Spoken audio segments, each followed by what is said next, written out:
Cuba, with a haul of 53, won most medals at the historic first edition of the Caribbean Games, which ended in Guadeloupe on Sunday.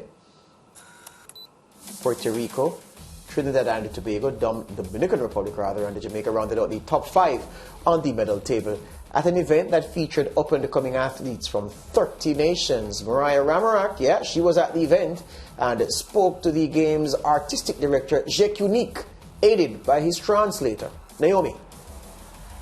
Caribbean people, we all have the cultures mixed up together. We all are background from Africa, so we all have the same type of culture, even though we are not on the same islands, but we have a mixture of everything. Yes. So whether it is French, English, Spanish, or Dutch, we have a lot of things in common, you know?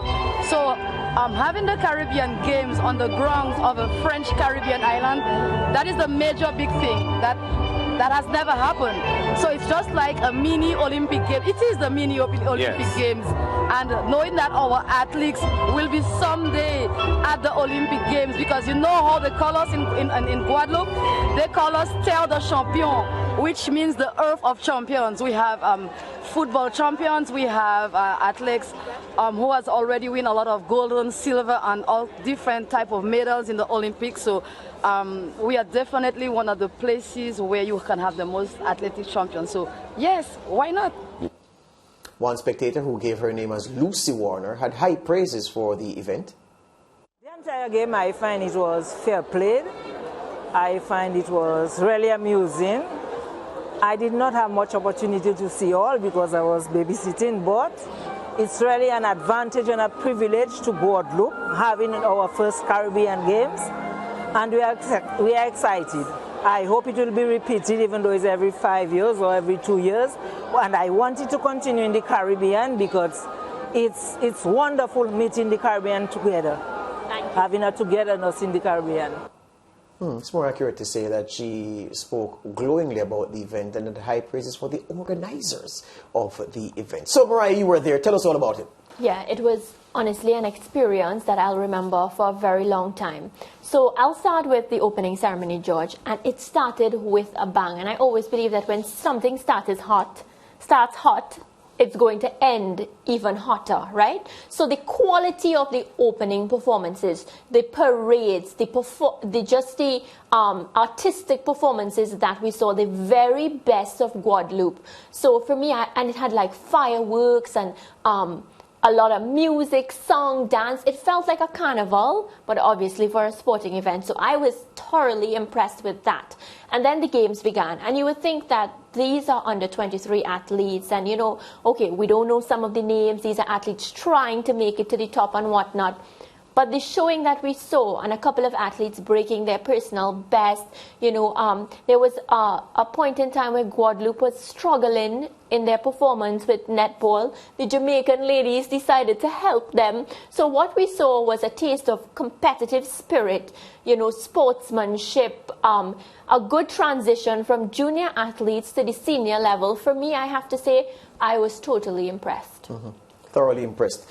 In terms of the performances, any particular one that stands out in your memory? Yeah, so I wrote down a couple of them because I didn't want to mess up their names, because I was assigned to do swimming and judo, which, you know, judo was a bit new to me, but I just embraced the experience just like the youngsters, and I was like, listen, I'll become a judo expert at the end of these games. But in other competitions, so Barbados had Danielle Trayor. She won the medal in swimming. She started with silver. She was the first medal winner for Barbados. And I was like, wow, this youngster really has got it going on. So she ended up ending the entire games with 2 silver.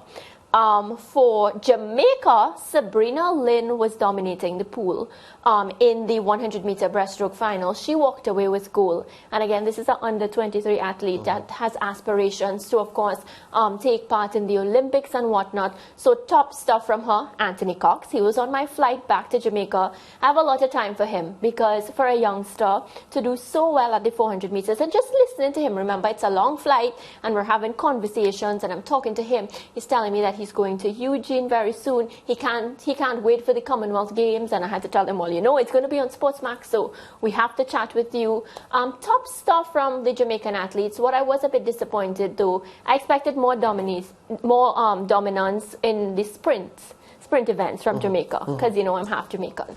But that didn't happen because a lot of our athletes here decided that, you know, they have other competitions coming up and they didn't want to give up their visa, because I didn't even know that Jamaicans had to get a visa to go. Yes, unfortunately. Because Trinis don't, no. just to say. So, yeah, so that's why most of the athletes from Jamaica, you know, didn't make the trek. But I do know, and I was telling them, I was like, well, you all are lucky, because if the Jamaican sprinters had come, you know, and they knew, of course. So they capitalized on that opportunity. I can't end the segment without also talking about the Trinidad and Tobago athletes. For sure. And it was a proud, proud moment for me, because I spoke to J. Hugh Gordon, from athlete now to manager, you know, just making the transition. That was, for me, another heartwarming interview, because J. Hugh Gordon is one of those athletes, when I literally had just got started on my career, he gave me an interview, and he was at the peak of his career. I was like nobody, so nobody would really want to give me interviews then. So I spoke to him about that, and I said, you know, J. Hugh, if it's one person that I will definitely interview and enjoy interviewing, is you. So that was a really good interview as well. It was good to reconnect with him.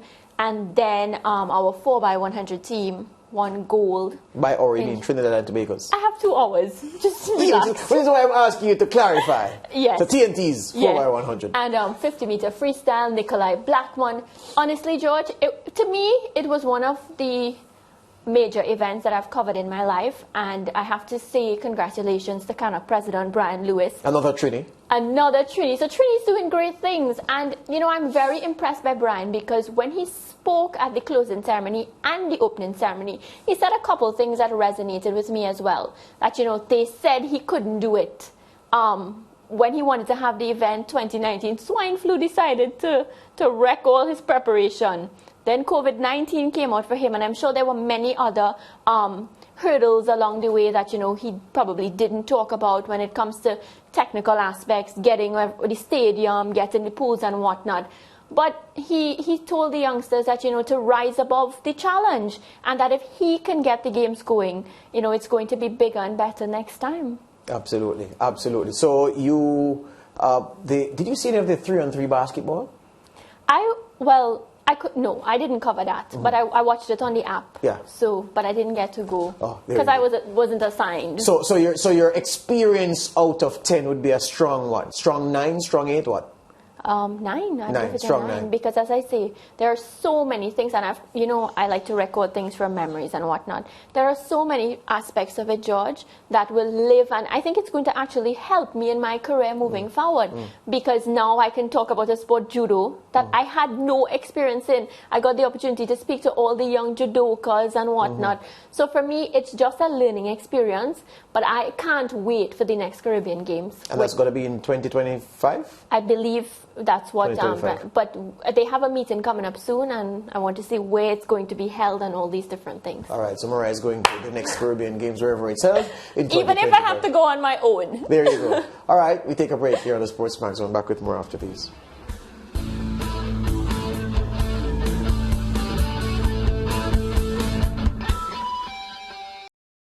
Thank you for watching SportsMax on YouTube. Don't forget to like, share, subscribe, and to click the notification bell to stay informed.